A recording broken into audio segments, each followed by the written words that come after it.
Romanian concert pianist Alexandra Dariescu was selected by the Young Concert Artist Trust in 2008, and since then she's become hugely popular with audiences both here in the UK and abroad.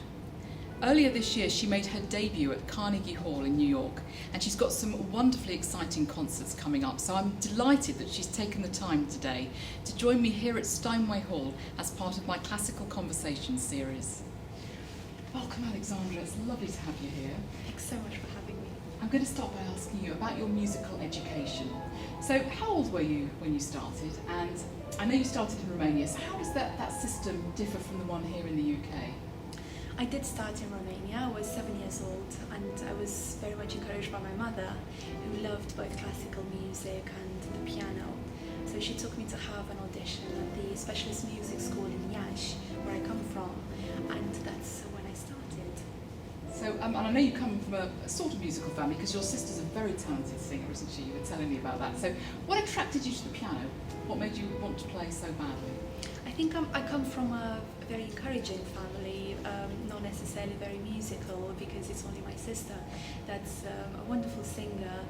She is 10 years younger than I am. Is she? Yes, she is, and I think she's got a very bright future ahead of her. I think it was the encouragement I had from my family. For example, every week we'd have the family over, and they would always gather around the piano to hear me play my latest piece. And wherever I did little concerts when I was very, very young, they would all come. And I think it's very important, next to having a very good teacher to start you off with, to have a very supportive family, which carries you. I mean, even now after 20 years I've been playing the piano, I still have all of that support and encouragement from my family. And of course, when they all come to hear you, you get performing experience, which is so important to have as a youngster, really. Oh, absolutely. It's really important. I mean, that was one of the things that I started doing little recitals even a few months after I started playing the piano. So they were public, either in the music school or at the National Library, but they were very, very important for every single child to start playing. It's very important to be able to perform, and then you know how to control your nerves. Absolutely. And to transform them in constructive emotions. Yes. So when you were in Romania, did you actually study at a conservatoire, or did you take private lessons? I studied at the specialist music school, and then 2 years later I started having private lessons with a wonderful professor from the National Conservatoire. And how did you develop your technique? Did you practice lots of churnis, hand-ons, lots of studies, or did you learn the technique within each work that you studied? I learned the technique within the work. I do think that technique is just a way of getting to express what you want to express. It's like grammar or the vocabulary. You do that and you learn it rigorously, just in order to be able to express your views. I did learn it through every single piece that I studied. I don't think you should learn technique first and then sound and then what you want to achieve in the piece. It was an all-rounded experience, I think, with every piece I started. I did get my piano teacher. She came to me, I think I must have been about 14, and she gave me the Czerny Opus 299, and she said, by the end of this summer you'll have to have memorized all of them up to speed. And did you? It didn't happen. It didn't happen. Not all of them. No, oh dear. One thing I wanted to ask you about, because listening to your recordings, I noticed the beautiful, rich, warm sound you produce. So you must have been encouraged to do that from young. Which teacher helped you with that, and how did she go about doing that? Yes, it was from a very early age. I think most of all it was the professor from the conservatoire who always showed me on the hand or on the arm exactly how to use the weight of the arm. Yes, this is very important, isn't it? Extremely important. And again, it's very important for piano nuances, but also for the forte and fortissimo, because you don't want a harsh sound. No. You want something that's very rich, exactly as you said, and it all comes from the shoulders and the back. Yes. And then the arms and the hands and the fingers are just the way, it's the transport, basically, to the beautiful sound. Oh, well, it's really beautiful, your sound. Then you came to the UK, and you went to the Guildhall and the Royal Northern. So how did that come about, and who did you study with there? First of all, I went to Pocklington School, where I got a full scholarship in Lower Six. So I was in Yorkshire. Up in Yorkshire? Up in North, North yeah. Yorkshire, yes, for 1 year. I had the Costantine Silvestri full scholarship, and that was wonderful because the system is so different in this country, and Yes. it was a marvelous experience for me. That was probably one of the best years I've ever had. Again, because we were talking about technique, in Romania you don't do grade exams, so this It's quite is different very, from here. very different. Yes. Because you're not forced to do scales and arpeggios, not forced but encouraged. Whereas in Romania you do competitions, and this is how I got to come to Pocklington. It was through one of the music competitions that I did, and I got this full scholarship and I went to Pocklington. And I remember it was in May when the history teacher came up to me, and he was the career advisor for the school, and he gave me £40 and he said you should go to this to do an advice audition at the Royal Northern College of Music, Right. which I did, and it was marvellous because I got offered a full scholarship for 4 years. I was very fortunate to get the Associated Board of the Royal Schools of Music scholarship, and that was a weight off my mind, not to think Yes, about I bet. funding every single year. Yeah. That's one of the greatest enemies, I think, of students everywhere.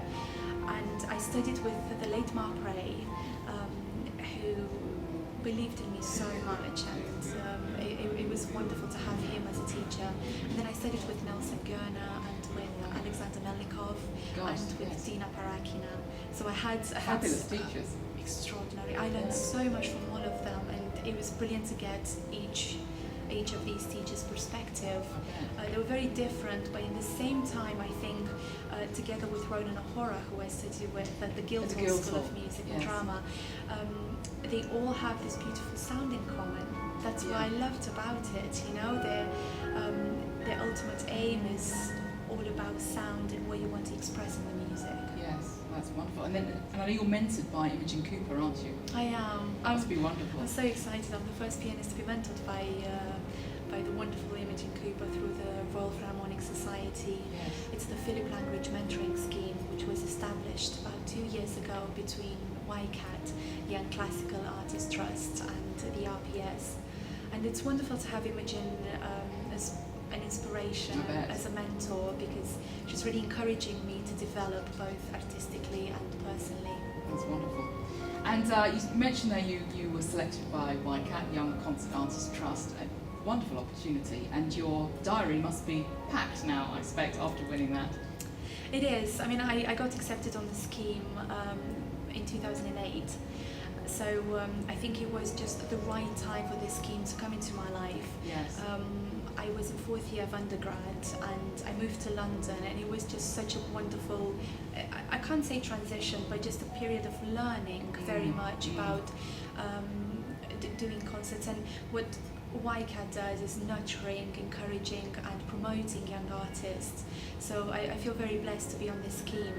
Yes. They've really opened so many doors for me, with the RPS as well, but very importantly, just going and doing concerts up and down the country, going abroad as well. I had my first South American tour last year, and just this natural progression that I had from not so many concerts in the first few months of being with YCAT, and we've built up so much, and the wonderful opportunity to be able to collaborate with so many professional orchestras and play in very small venues, but very important ones as well. And I've learned so much from all of it. And it's lovely to have that experience so young as well, isn't it? Because a lot of pianists have to wait quite a long time before they get these opportunities, but you've already got all that experience. Well, so that's what's really. wonderful, because YCAT is not a commercial agency, No. but this is why it's so wonderful, because you get all of that support from them, and advice which concerts should you say yes to and which ones should you not do. There's always the risk of wanting to say yes too much, and they've been wonderful. So which composers do you particularly enjoy playing and do you feel an affinity for? I don't think I can single out a specific composer at the moment. What these 4 years have really taught me is how to program and how to think in terms of my aims in repertoire. It's been a learning curve, I have to say, with no teacher, choosing your own programs. Yes. And it's very important how you program that. As Andra Schiff says, your programming is your business card. People look at that to see, oh, is that a clever way to do it or not? Yes. And again, you have to challenge yourself by not doing only composers that you think they suit you, but working very hard at others that you find that you're not there yet. And of course, with all of these pieces, it's a very long journey. You live with them your entire life, and there's always to learn something every single day. So I noticed your forthcoming programme for the year, you're doing quite a lot of Schumann and Chopin, the Schumann Fantasy Opus 12 and the Chopin Preludes Opus 28. So they're all very small, intimate pieces. How do you manage to make them a whole, give them some unity? How do you work at that? Well, the Chopin Preludes I've lived with for quite a long time. I studied them when I was in undergrad, and I left them for a few years, and I went back to them because I'm recording them in a few months.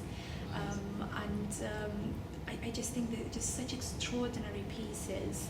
As Schumann said, they're eagle's feathers. They're not really preludes, because a prelude would precede something, whereas they're definitely pieces in their own right, aren't they? They really are, yes. Liszt used to say that they are poetic preludes. Yes. Every single one of them takes you through another mood or another emotion, and I think as a whole, they go through every single emotion that a human being can feel. Definitely. And I do find myself at home with them, I have to say. Yes, well, I'm listening to some of your playing, I can imagine that. It's beautiful. And I noticed you love doing chamber music because you've done a lot of piano quintets with string quartets. And so do you really enjoy this? Is this something you're really going to develop, or would you rather be on the stage on your own as a soloist? No, my aim is to be a rounded musician, so to do lots of chamber music and solo recitals and performing with orchestras. I think it's very important to have a balanced life. That's what I'm aiming at. I don't have a chamber music group of my own because of the requirements I get everywhere else, but I love collaborating with people, and what other better way to learn from people than playing with them. So I've been very fortunate to perform with the Alliance Quartet, with the Belgia Quartet, and I've learned so much from them and from the music itself. Yes, I can imagine that. You've played in some fabulous venues though. Which one has stood out for you, or haven't you? Do you just like playing in all of them? Have you not got a favourite? I just love performing, so as a concert pianist you have to adapt very quickly to the pianos, to the holds, how they respond, and to the audiences, of course. Yes. I don't know, I think it was a marvellous feeling to go into the Barbican. Last year I performed with the Royal Philharmonic Orchestra, and it was completely sold out. And the feeling that you get to be in such a wonderful hall where so many other people that I so greatly admire have been. Yes. It's just such a celebration between the performers on stage and the audience. Yes, a wonderful opportunity. It really, really was. And in terms of recital, probably I would say the Wigmore Hall. I love performing there. I mean, the piano is so outstanding, and in a way, it works without you having to do any effort, not trying too hard. And of course, the audience is so knowledgeable and appreciative, and the acoustic in the hall works perfectly. It does, yeah. And what I love about it is that they have this window in the ceiling, and when you do a lunchtime concert, it's quite extraordinary. Sometimes there's a little ray of sunshine that comes in at exactly the right moment. So it's beautiful. Now, you've had the opportunity to work with the great Hungarian pianist Andras Schiff, which must have been fantastic. How has that influenced your playing, do you think? It's been absolutely amazing to work with Andras Schiff. I've played to him before in some masterclasses at the RNCM and at the Guildhall, but this year I was very, very lucky to work with him in New York at the Carnegie Hall, and then this summer at the Menuhin Festival in Gstaad in Switzerland. I think it's just his astonishing knowledge, the wealth of knowledge he has about everything, not just about music, but about art in general. In New York, we had a little private tour of the Metropolitan Museum of Art, and it was absolutely astonishing to see Renaissance portrait exhibition, and Mr. Schiff knew everything about it, the history behind all the paintings and the sculptures, the relationship between them. He knew exactly how you would even put together this sort of exhibition. Why would you choose to put a painting here and a sculpture there? It was wonderful, and it was such an eye-opener, and I think I go back after New York and after Gstaad with a thirst of wanting to read more, to be more knowledgeable about everything. Yes. And in terms of the actual pieces that I played for Mr. Schiff, I think it's the technical aspect of every phrase. I mean, everything is so well thought in his playing, and he knows exactly how to explain it, and for me as a student to understand it. Because at the end of the day, he always says that the score is your Bible. Which is something that you think it's easy, I'll just follow what's in the score, but it's the most difficult thing to get exactly deep into what the composer wanted, what his intentions were in that particular piece. So to forget about your own views and follow exactly what's in the score, but at the same time make it your own. And tell us about your future concert plans, because I know you've got some really exciting concerts and recordings coming up. There are, actually this year is probably the busiest I've ever had, with extraordinary opportunities. Actually in a few days I'm performing with the BBC National Orchestra of Wales. That's a great concert, isn't it? Very exciting. It really Piano is. Gala. It is the Piano Gala, and it will be broadcast on BBC Radio 3. And I've got a lot of debuts actually this season with the Royal Liverpool Philharmonic Orchestra and Brian Wigglesworth, with Bath Philharmonia, with the Birmingham Festival Orchestra and Jamie Phillips, who's the new assistant conductor for the Halle. And one very exciting concert is my debut at the Royal Albert Hall with That's the really Royal exciting. with the Royal Philharmonic Orchestra. Yes, it will be magical, I think. So you're going to be very busy. Very busy. I will be, yeah. There's a lot of concertos at the moment. Actually, I'm doing quite a few Beethoven and Mozart concertos, which is great because last year I was concentrating a lot on the Russian big masterpieces with Tchaikovsky and Shostakovich and Rachmaninoff. So I love to go really deeply into the classical period. Yes, and you've got a huge concerto repertoire already. I do, yes. It's amazing. Yes, I mean it's difficult at times to be able, because there's so many programs and concertos that have to keep up in the same time. I can imagine that, yes. There are weeks with even 3 different concertos in different parts of the country. That's a bit difficult in terms of travelling and rehearsals, but I think if you do everything with all the passion you have inside, it's easy. So what does playing the piano mean to you, Alexandra? It means everything to me. Ever since I was little, I wanted to become a concert pianist. That was my dream. I never knew what the implications are, and I'm still learning at the moment, I have to say. It's a very solitary world because you are on your own most of the times. You practice on your own, you travel and you perform in solo recitals, and afterwards you're on your own again. But you have to love in a way your own presence and your own company, but at the same time being surrounded by all of this beautiful music. That's right. It's That's just the payoff. so inspiring. Yes, it really is. And again, I'm very fortunate to have released my first CD, which is just such a fulfilling feeling. Yes. That you see it out there. It's my first commercial CD, and we're recording the next one in March on Chelsea Records again with Dutilleux and Chopin preludes. So it's the complete preludes of each of these composers. Oh, that's wonderful. Well, very good luck with that, and thank you so much for joining me today. Thank you so much for having me.